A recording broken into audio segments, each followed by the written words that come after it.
Hello.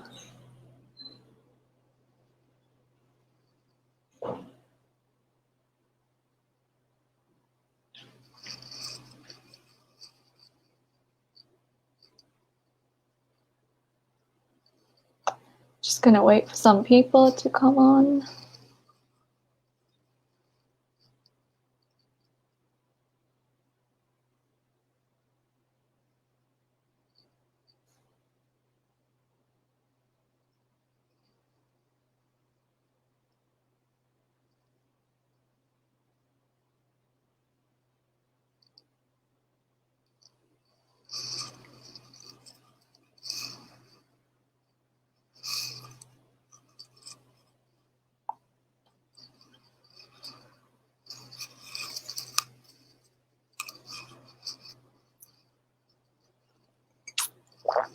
Hello.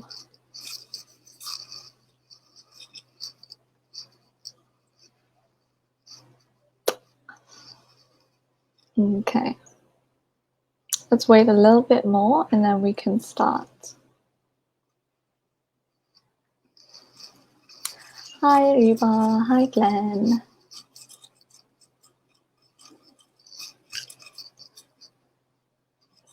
Hi, Dua.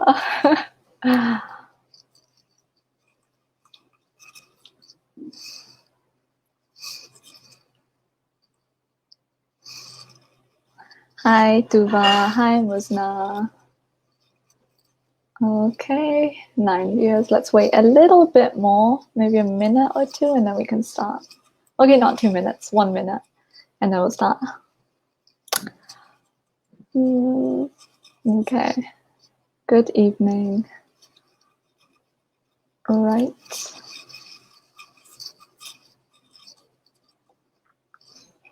Okay, I think we'll start now. So, hello everyone. My name is Husna Akbar and I'm an intern at House of Pebbles. Now, I think you guys have gotten enough of an introduction if you've been keeping up with this page or with the House of Pebbles page on Instagram. My intern, well, not my interns, my fellow interns have been going live a few times in the last few days. So I would really suggest that you like the page, you follow it if you haven't already. So yeah, I'm really excited for what we have in store for you as well, Musna. Right, so a little bit about me. I'll just give a quick introduction and then we can jump right into it. My name's Husna, I just told you that. I love cats, I love the color yellow. I love working here, being an intern at House of Pebbles. That's one thing I love. So let me just give a quick intro about House of Pebbles. Like I said, my fellow interns have already told you a lot about it. So yeah, I think you've probably already gotten the whole idea of that. But otherwise, House of Pebbles is an organization that provides mental health services to people. I would really suggest that you go check out their Instagram and their Facebook. They provide in-person sessions, online sessions, one-on-one, as well as group therapy and support group sessions, which are going to come very soon. So I would really suggest that you keep up with the page and we'll let you know when that happens. We have lots of new and exciting things for you all. Lots of workshops coming very soon. Besides that, one thing I really love about House of Pebbles is that they're very original, So like the co-founders are these two sisters. They're very lovely, Doa and Nayab, and they really promote this whole idea of individuality, which, like I said before, like my fellow interns have already gone over it a few times. But it's not just like we say it a lot, but I mean, like, they really do promote individuality. They promote freedom of speech. They promote freedom to do whatever you like as well. So yeah, I really love that about them. I really love that about House of Pebbles. So a little bit about the topic. We're going to be talking about leading through work re-entry. Now, we will explain. I know it sounds a bit, iffy right now. Maybe it's a bit hard to understand, but don't worry. We will get into the explanations. I'll explain everything. So yes, we have a lovely speaker as well. Her name is Maimoona. She's pursuing her master's in Organisational Psychology. She has lots of experience in the field. So I feel like we've done well, not me, Dua, my supervisor, has done a great job in finding her and looking for her. So I'm just going to add her to this session and then we can start. 1 second. Okay. Hello, Hi, Maimoona. Husna. Hi, How are thank you you? so much for having me. It's okay. We're very glad to have you as well. I Maimoona, just, sorry, go no, on. no, you were saying? I've heard lots about you. Dua has said that you're an amazing speaker, so I'm personally very honored to have you on board here. I feel like we can learn lots from you and we can hopefully teach the audience lots as well. I hope so too. I just want to say while you were talking about interning at House of Pebbles, when I saw what Dua and Nayab are doing, I was so happy because I see that there is such a big need for such kind of places and services in Pakistan, and seeing the kind of work that they're doing and then bringing you on board and kind of giving you a holistic experience, not just this but developing you as well. It's made me so happy, honestly. So when Dua reached out, I was so excited, not just about this but about the other projects as well. So really excited, and I hope that our viewers can also, while I have some comments or questions for them, can also participate during our live to make it more fun and interesting and get their viewpoints as well. Absolutely. I couldn't agree more with the fact that, I'm happy as well that Dua and Nayaf have launched this whole project, taking in interns. Like, I personally love it. I'm having the time of my life, if I'm being honest. Yeah, like, I really enjoy this because obviously psychology is something that, I mean, we're all passionate about. So it's amazing that we have this platform.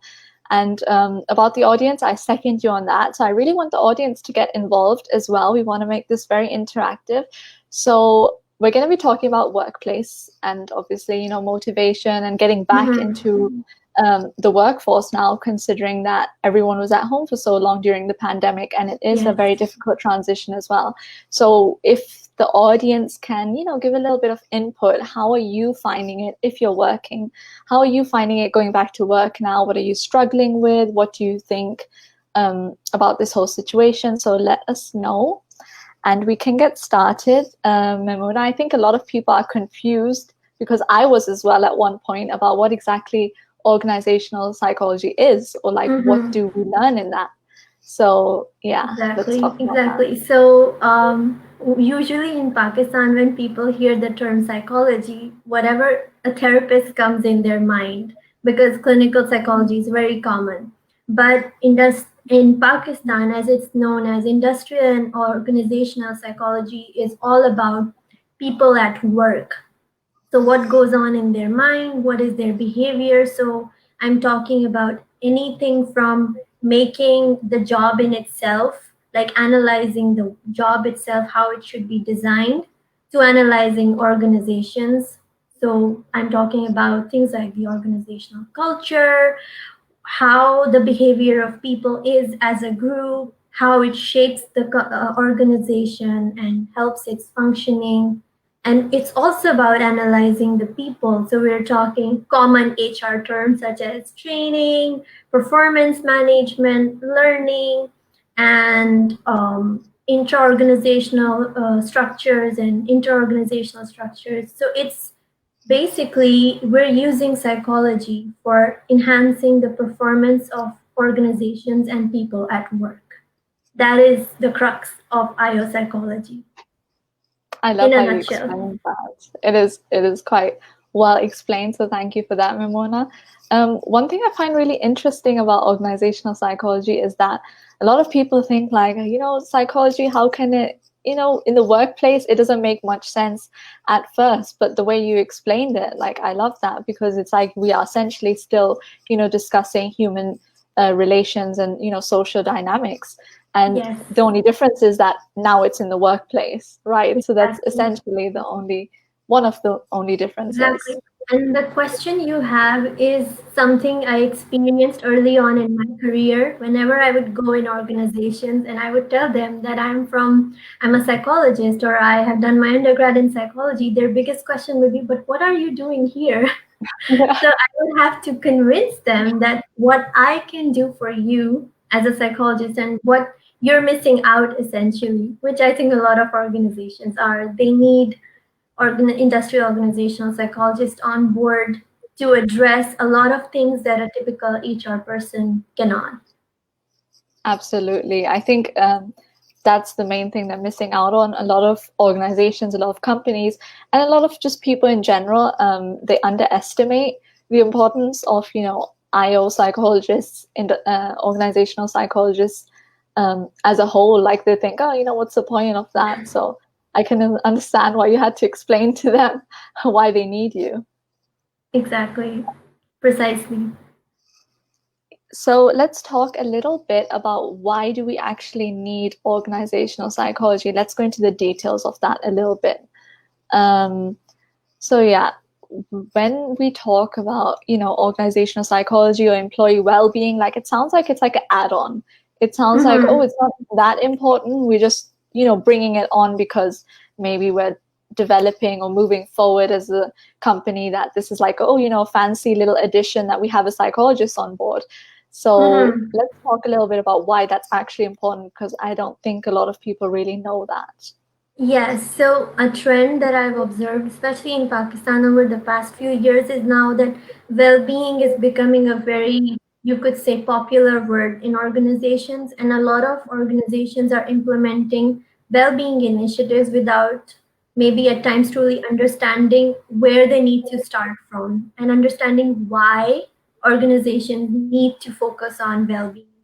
And when we talk about employee well-being, it's not just their mental health, it's their physical, mental, and social health. So it's a holistic, you could say, paradigm.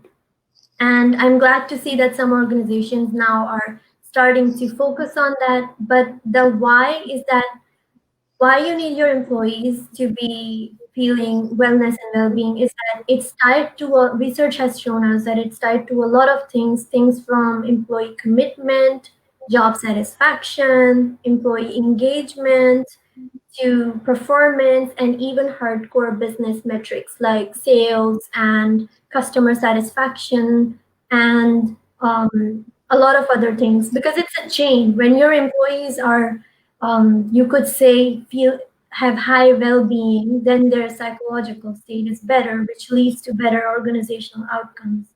So it's a strong business case why organizations need to strategically think about employee well-being. And it shouldn't just be oh, we have well-being initiatives. It should be a thought from the start when you think of HR or people-related services. So that is the core reason I think that well-being is something every organization needs to look at strategically. It has business benefits for your organization. Absolutely. The same thing that I've been seeing in the past few days is that there's a lot of hype about this whole thing of, bringing an organizational psychologist on board. And what you said about that it's backed by research is, 100% true. Like, it has been proved, and they've really worked on this and, brought forward the research that it does improve employee productivity, like a lot, maybe even more than increasing their salary. True. So I think that's an is interesting. not just one factor that satisfies people. It's one part of the picture. Exactly. I'd like to hear from people that what kind of employee, if anyone is working anywhere, what kind of well-being initiatives are offered at their organizations. I'm just curious what's happening in people's organizations. Yeah, same. I'd like to know that. So guys, you can leave comments here and we'll hopefully get started with them. There's a few already there. We'll come to it when we bring up that topic. So let's do that. But one thing I'm quite curious about, in Pakistan specifically, when there's so many people who are struggling with, just getting even their basic salaries, how does organizational psychology fit in here, really? Because I mean, there's people who they're not even satisfied with their pay scale, like with how much they're earning. So then how are companies supposed to make a difference with, getting an organizational psychologist on board, or, maybe Yeah, so that's really my question. That's a very good question, because when we think of job satisfaction, pay, especially in a country like Pakistan, pay is a very big factor because everyone needs financial security. But in case when organizations are unable for whatever reason to give pay increments, it could be business reasons or economy or whatever, there are many other things that they can do to kind of balance the equation in a way, if I am to put it delicately. Things like making sure that the attitude and behavior of their supervisors is very supportive and trusting. So, in creating a very conducive, positive environment, making sure that people have the autonomy and empowerment to design, not design, but like manage their roles in their own way. So they can change their tasks, they can organize their work in their own way, to kind of give them some sense of control. So if they're unhappy with their pay and the company is unable to increase the pay for whatever reason, they can give them other alternatives. And another important thing is not just assuming what the employees want, not just thinking, oh, if we give them more autonomy, they'll be happy. Oh, they have an issue with the manager. So you have to ask, you have to dig Exactly. deep. And that's where the organizational psychologist comes in, to understand that where we can make and how we can make the impact. So to reach out to people, do what any kind of data analysis or any kind of focus groups, and reach out to people and understand that what can we do to make sure that you are motivated, you are somewhat satisfied, to balance it. That's kind of our tough role that we it's a hard job being an organizational psychologist, because you are not just a stakeholder for the organization. Ethically, you are also your stakeholder is also the employee. So you have to kind of make sure it's a Make a win balance. for them. Yes. Yeah. One example that I think really applies here is like, because we're all students, right? Me and you both, and I think a lot of our audiences are students as well.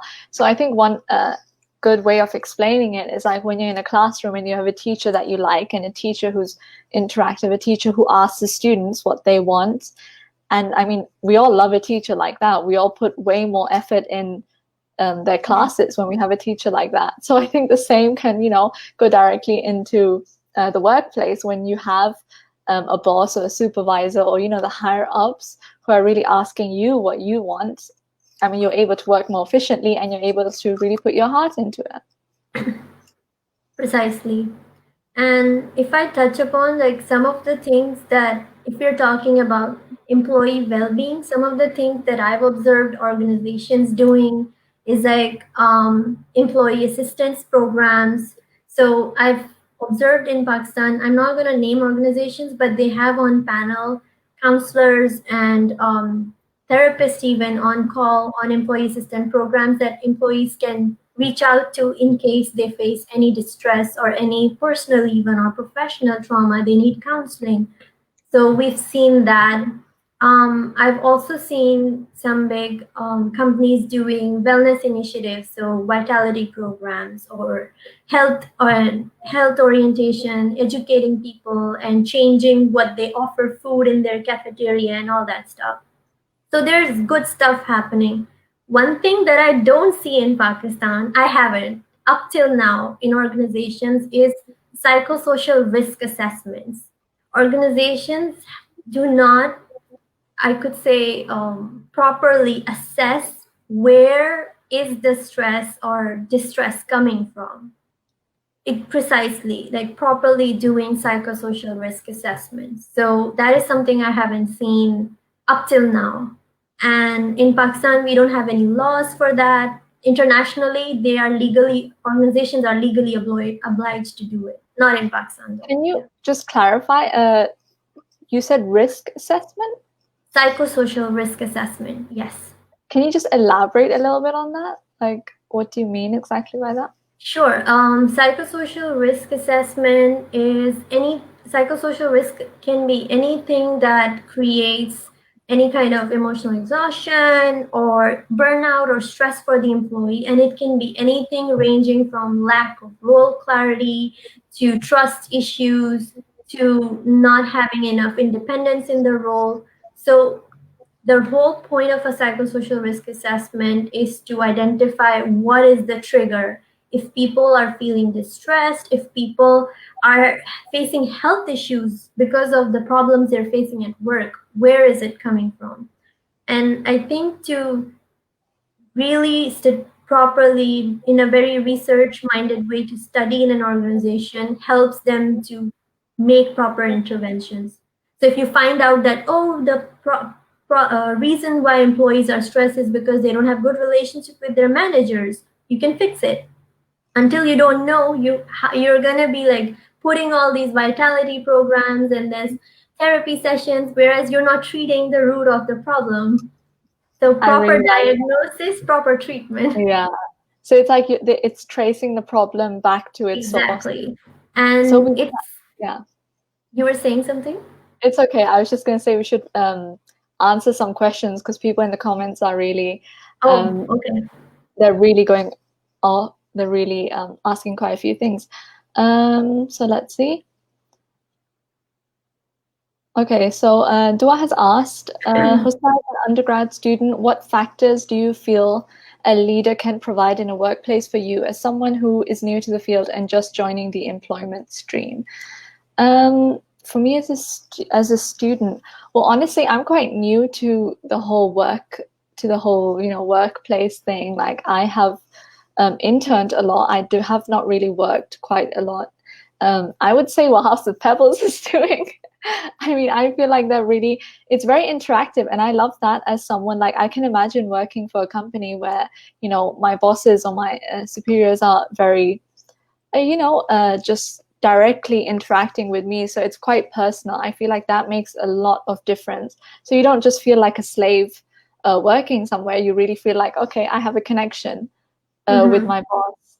Okay, here's another question. Do you think the pay is minimum wage? Do you think if the pay is minimum wage, the best way to balance that is through packages like insurance? I'm guessing she means like health insurance or like having Yes. psychologists or like therapy or So counseling. in terms of, in sometimes when organizations are not offering you a very high pay, they can balance it through a lot of other, you could say, benefits such as life insurance or education coverage for you yourself or your children, or they can balance it out with other perks such as travel benefits or fuel allowances and travel allowances. So there are options, and I've seen in a lot of good organizations they offer a menu to the employees that they can sometimes choose from. So maybe I need a travel allowance, but you don't need it, you choose something else. So that is one way that sometimes organizations balance it out if they cannot increase the base minimum pay of the employee.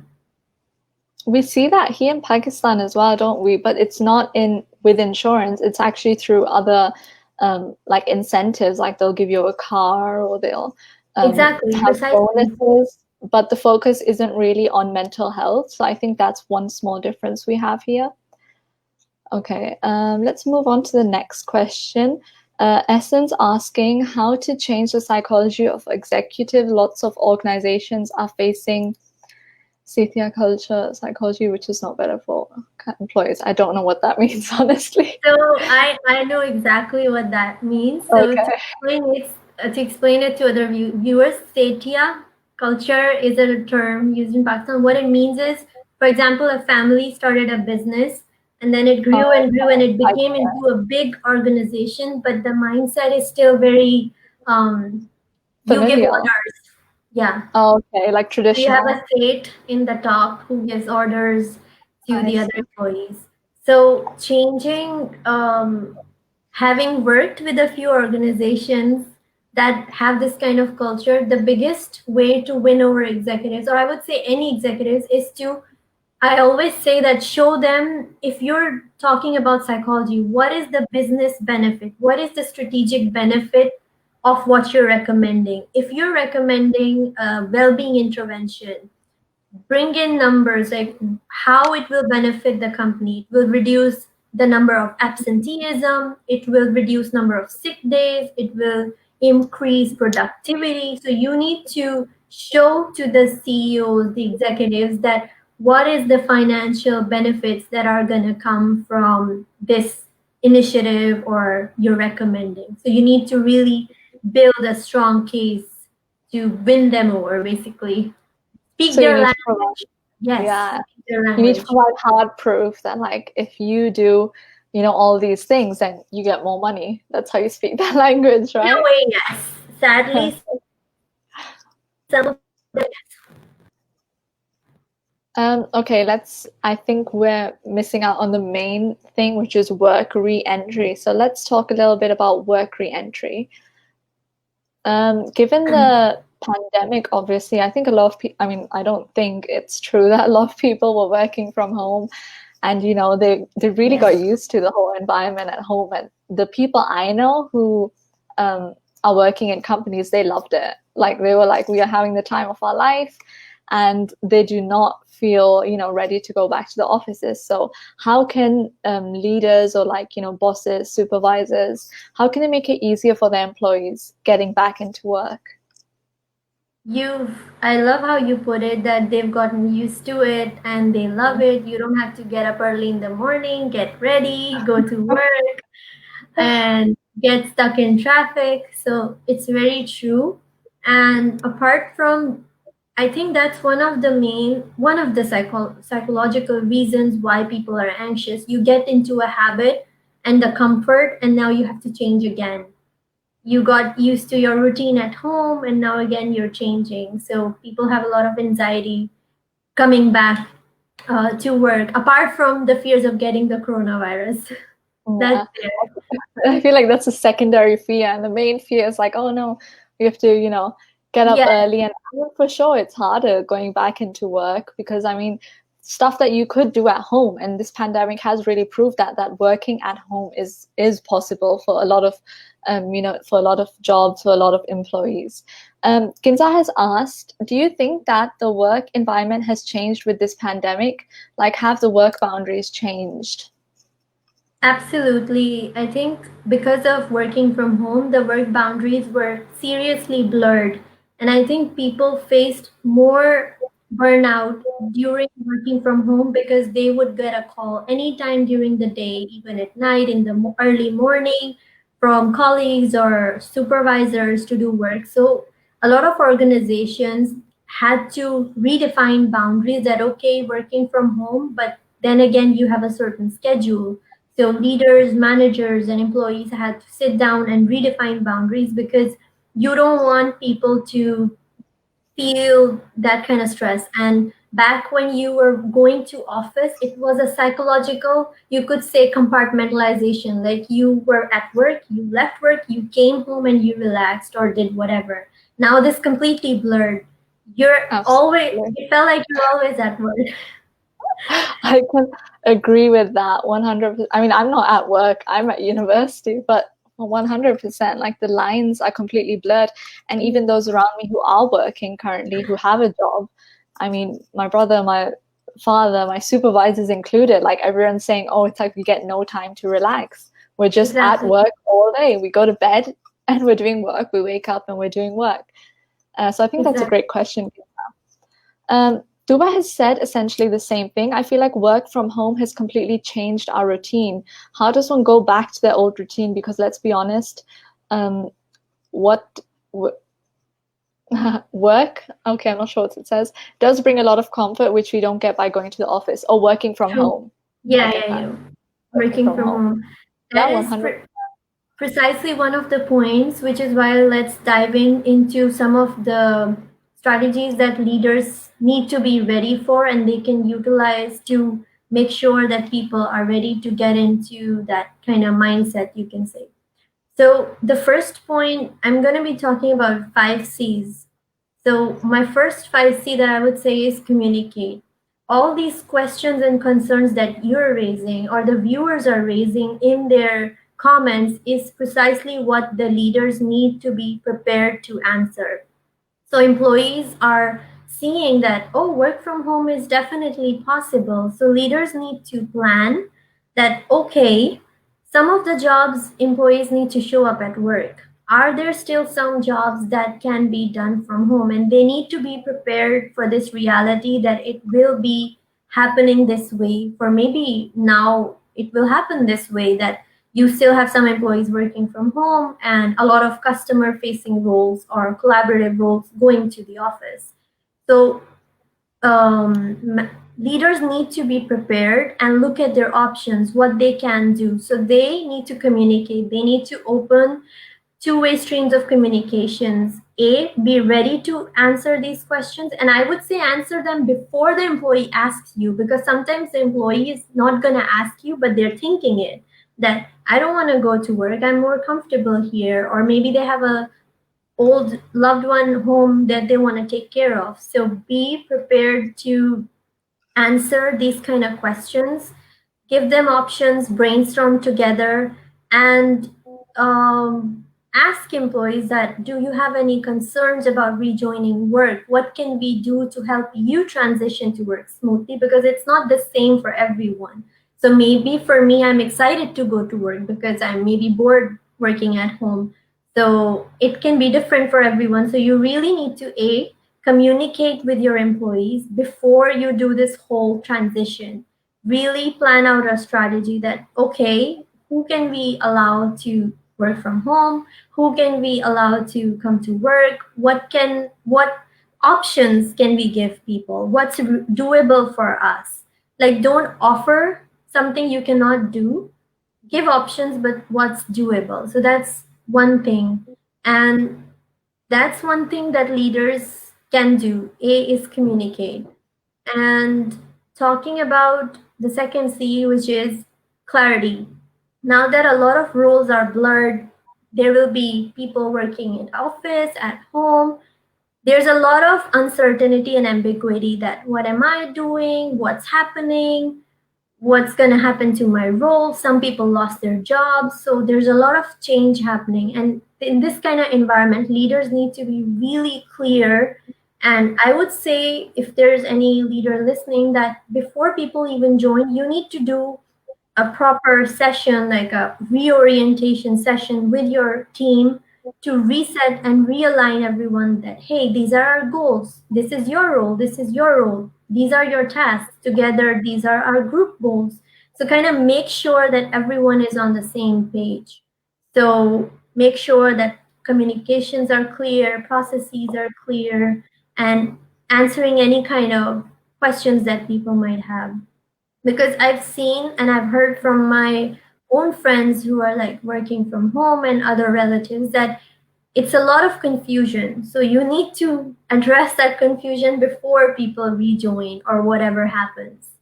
And another thing which addresses a lot of, you could say, a lot of the psychological aspect is the third C, which I say is that they need to check in with the members.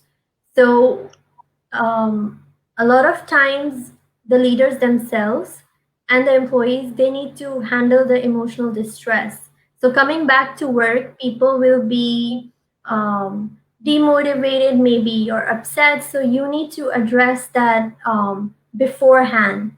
So make sure that as a leader, you are prepared to identify signs of distress. Sometimes I've seen leaders who don't even know that their employee is distressed. So some of the signs that you can look out for is that if somebody is showing up late for work, if they're having sudden anger outbursts, or if they are having some careless mistakes which they don't normally do, and poor timekeeping, they're late, they are not very well, not doing well in making decisions. So you need to be ready to Keep spot these for that. signs as a leader, that, oh, this guy is showing up late or didn't show up on time for the meeting, what's up? So you really need to be vigilant with I your feel like team. I feel like a lot of organizations are very, shall I say, punishment oriented. Like they do see these things for sure. They see people are showing up late, or they see they're not doing a good job. And Yeah. instead of paying attention to that or actually finding the root cause, what they do is they punish them. Like they cut their Yeah, salary or they threaten them with firing them. So I feel like that's what exactly. that's quite a fear that a lot of employees have when they're working as well, that they're going to be fired. And I think that's only been amplified more given the current situation that so many people have lost their jobs as well. Exactly. And it kind of acts, it doesn't act, I mean, like, when considering everything that's happening and the fact that the job seeking market is so saturated at this point as well, organizations and companies kind of feel like they can take advantage or they can exploit that desperation, offering less money where people would have, maybe demanded more at first. So I feel like that is definitely something that they shouldn't be doing. They shouldn't be exploiting that. And for sure it comes in the communication aspect, that they should, talk about what's happening, reorientation, that coming back to what, this is how we're going to do things differently, and kind of assuring them that, they won't be punished. If they need help, that organization can give them the help they need. Definitely, what you're saying is exactly right, because communication in any time of change is critical. Like, you need to be really timely with your communication, with any changes, with any updates. You need to keep people informed, and not just informed, reassure them that if you have any questions, if you have any concerns, you are free to share it with them. And if the organizational culture is such that people do not share concerns freely, then you can set up anonymous portals for sharing concerns about rejoining work and answer those concerns, because in the end, it's going to impact your bottom line. If I talk in business terms, if you have employees who are demotivated, who are not sure on what they're doing, if they're having conflict with other team members because they both are not sure on what their roles are, then it's a failure, I would say, of leadership at the end of the day.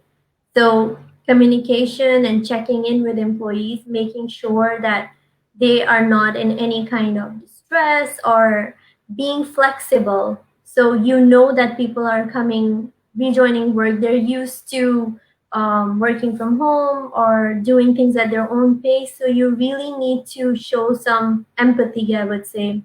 Be a bit more human and understand that it's going to take people a little bit of days to get back into the habit. And this is, I feel, where the fourth C that I'm going to say is come in, is you have to help people reconnect, because they have been so disconnected from each other and working away or in the same space, that you need to rebuild that team flow. And you can, as a leader, you can do it in a lot of ways depending on what your team is used to. You can do kind of morning meeting sessions or kind of fun team building activities to kind of rebuild the culture, and do it frequently in the start of the days, because you need to give people something to look forward to, something positive, something good, that when they come, they feel, oh yay, I'm excited to come to work. And a bit of extra mile, make people feel a bit special when they come back, I would say. A friend of mine recently said that. She said it would be so amazing if organizations could do like welcome back parties, because a lot of people love work, parties or like work sort of activities, and it really gives them something to look forward to. It doesn't have to be, something that they spend a lot of money in, just a little get together. And I feel like it certainly helps with the fourth C, that's reconnect. Definitely, because what you're saying is a brilliant idea, and I hope some leaders are listening and I hope so. catching on to these thoughts that you need to do this, that any kind of informal, do a fun game, any kind of fun game. You could do two truths, one lie, or show your hidden pandemic skills. What did you learn in the lockdown? Truth or dare, anything fun that kind of builds that I would say friendship again between the employees. And the fifth C, I would say, is also important, is choice, which we kind of talked about. And a lot of people also said that, what if they don't want to join back work? What if they still want to work from home? And it's possible for them. So companies and leaders really need to rethink how work is designed. And I feel this whole pandemic has completely flipped the story on that we need to be at office 9 to 5 to work. So they need to rethink and give employees the options, the flexibility to modify their maybe even working hours if possible, the way they organize their task, maybe offering flexi hours so that they can manage things Give a accordingly. little wiggle room as well. Exactly.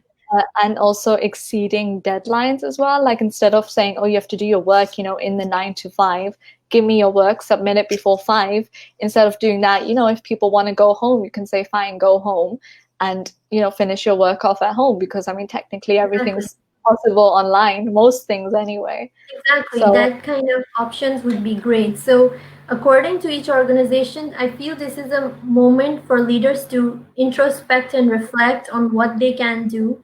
And I would recommend that brainstorm with the employees because sometimes the most brilliant ideas come from the most unexpected places. So you think that, oh, we're going to offer this, and if somebody could come up with an amazing solution together, working together, that we can do XYZ. So it has to be together, working with the employees, people. yeah, employees know what they want for sure. I mean, even Tuba said here, I think every employee has a different need they want fulfilled.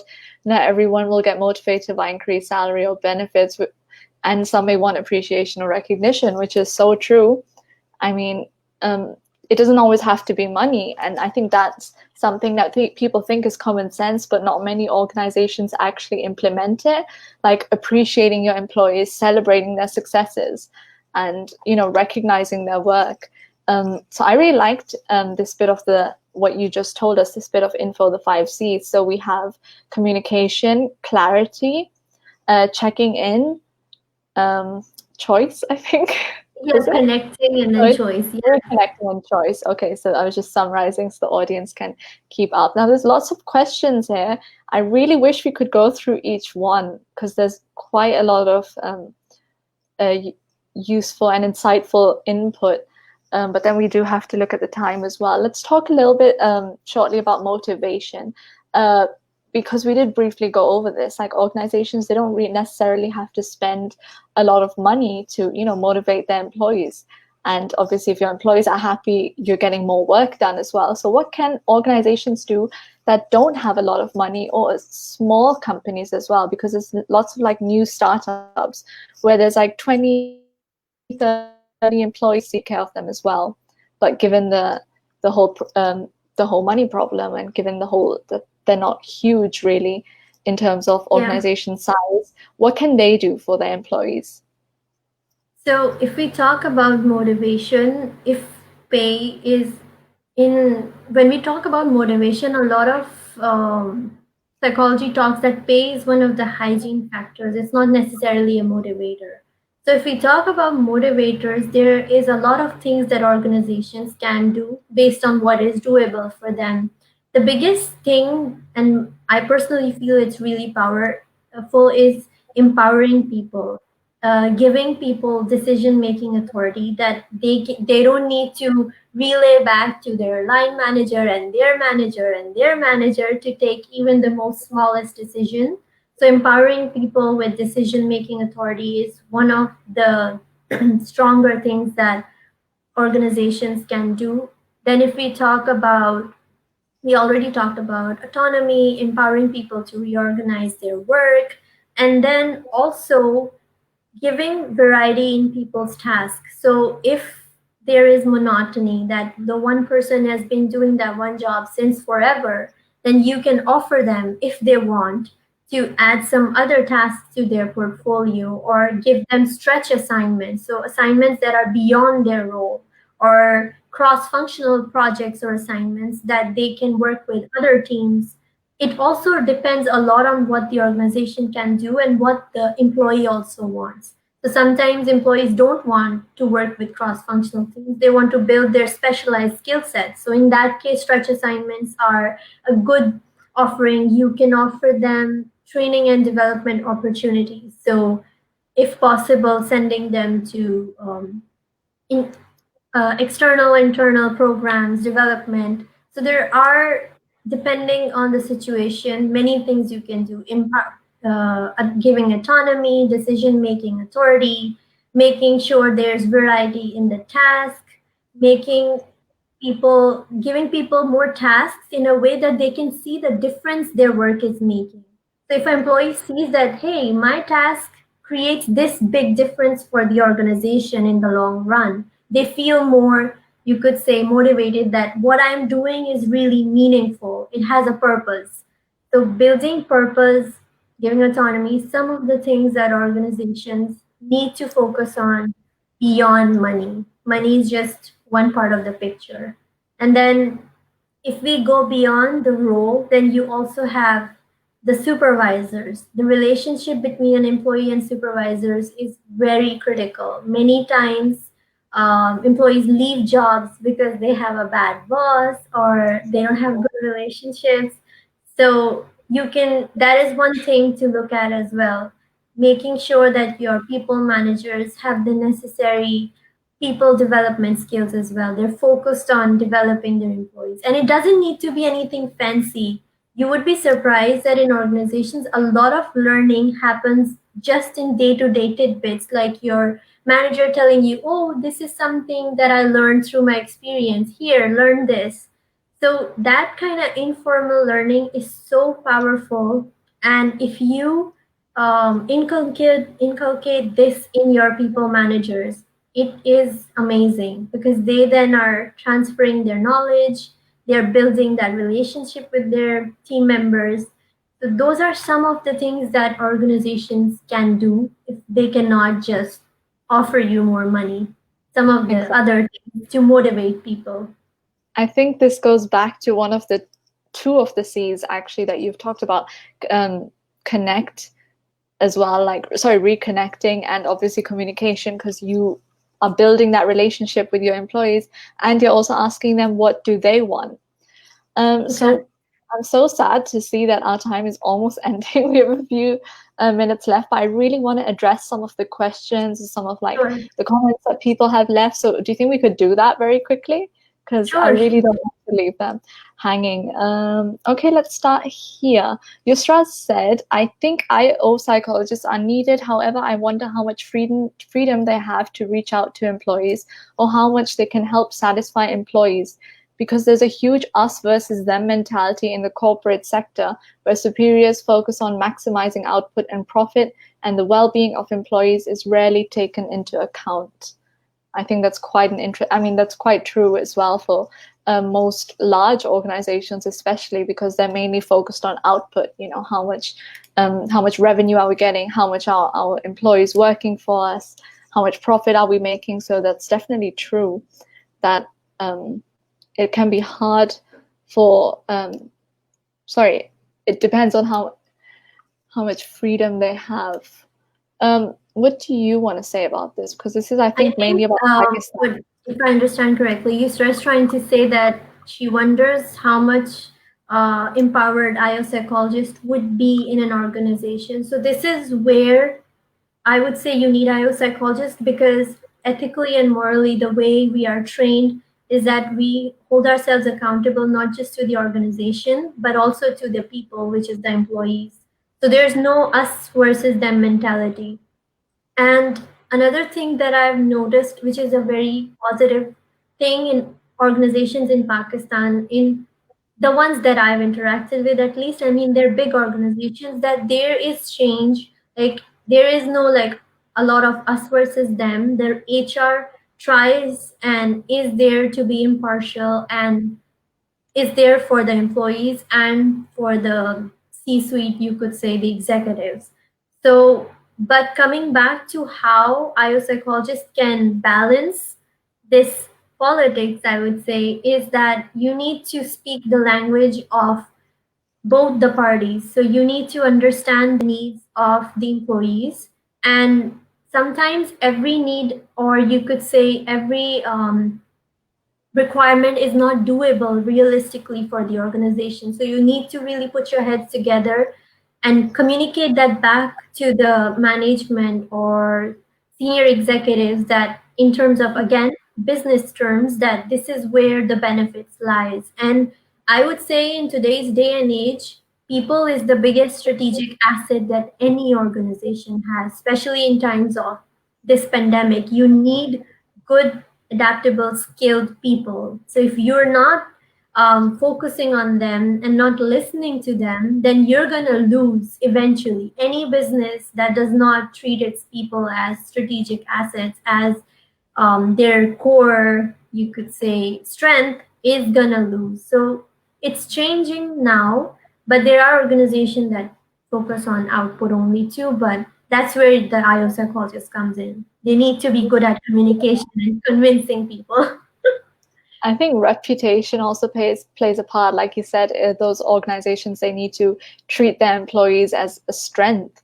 And I think that goes for nowadays. I'm hearing of like quite a few organizations or like little startups that are really focusing on their employees, and they're known for that specifically. They're known for, paying attention or like valuing their employees, and people want to really work for them, even if it means not having as much of a pay as they wanted.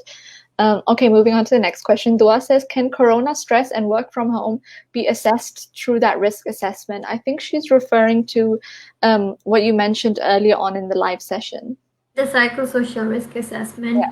So you can assess, because in a psychosocial risk assessment, you also assess burnout, health, and other kind of physical and social issues as well, and even work-life balance issues. So you will be able to pick up, and especially if your organization has been doing these kind of assessment, you will be able to pick up that yes, employees burnout, and a lot of people are facing high burnout, are facing a lot of health issues now, or are facing a lot of work-life balance issues, as someone mentioned that the boundaries are blurred. So yes, psychosocial risk assessment can be a very holistic tool for identifying the triggers and the impacts as well in terms of psychological states that people are going through. So it definitely can be assessed by that. Sorry, I'm just moving quickly because I really want to go through the questions people have. Right, Glenn has asked, do you think that time flexibility and self-pacing made possible by work from home arrangements could be adapted back in the workplace to positive effect? There seems to be groundswell interest for flexible work arrangements, especially among the younger workforce. I think we have covered this, haven't we? We did talk that it can be adapted back to the workplace, and in fact, it should be encouraged. Exactly. The last C choice, I think this is a great learning for organizations that it is doable. You can give your employees flexibility. So I would say yes. Yeah.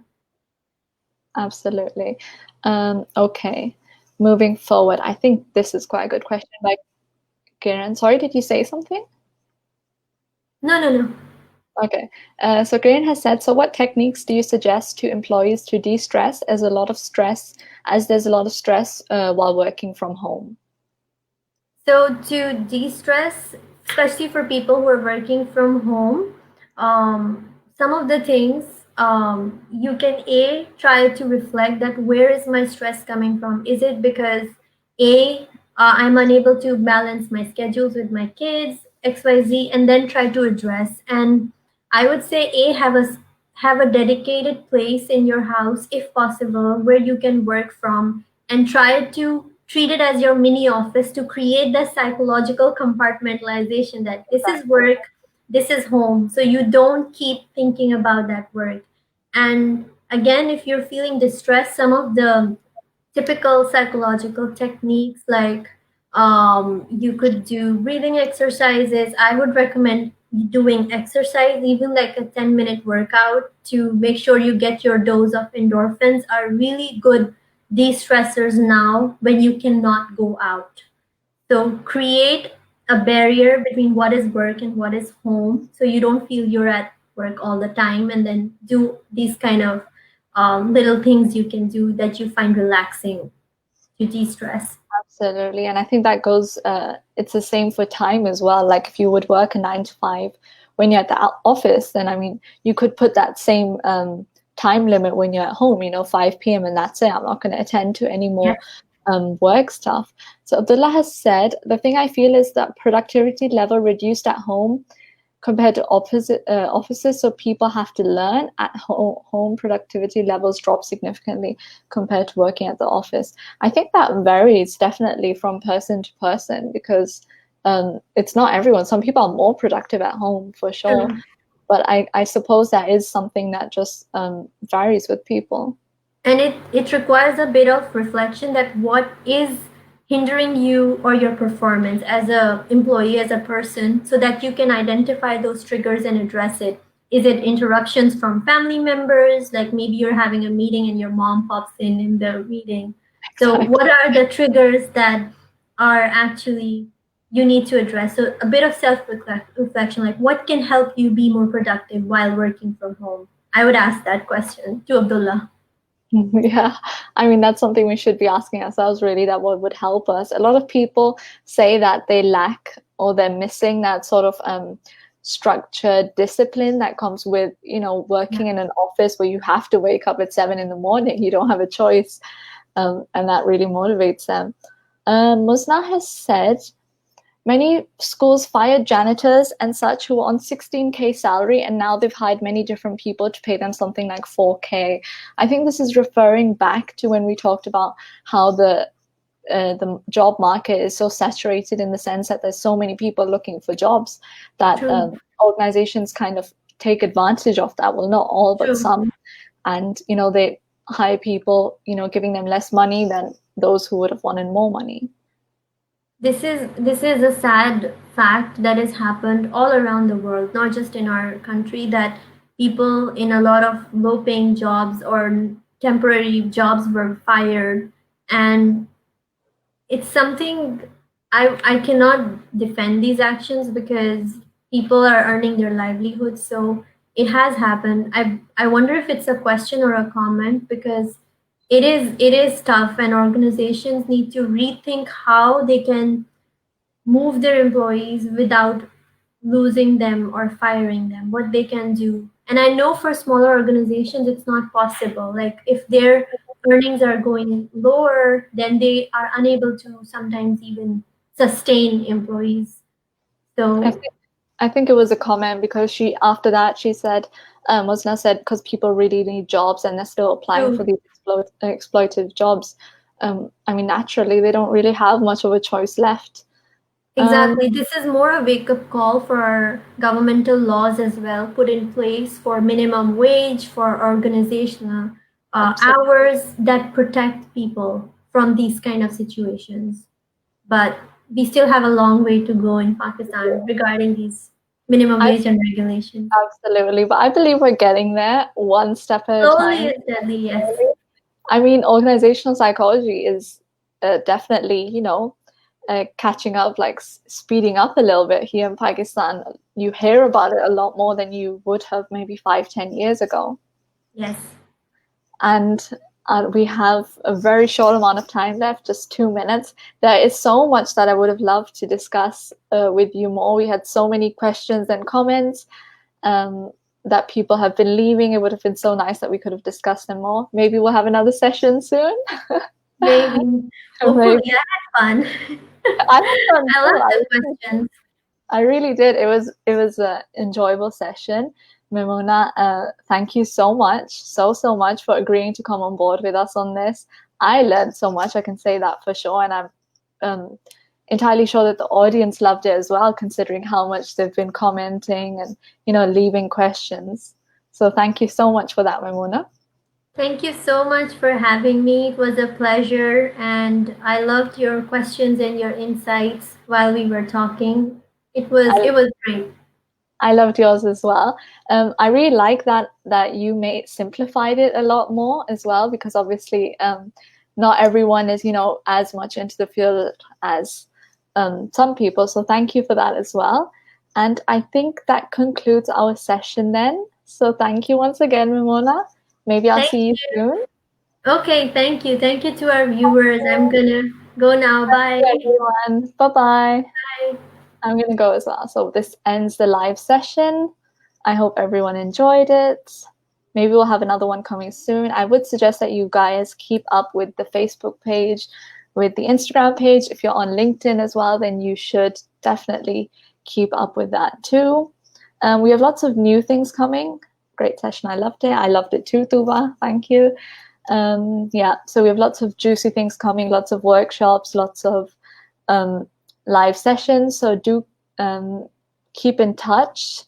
And yep, stay tuned with the Facebook and the Instagram. And that's all. Bye-bye.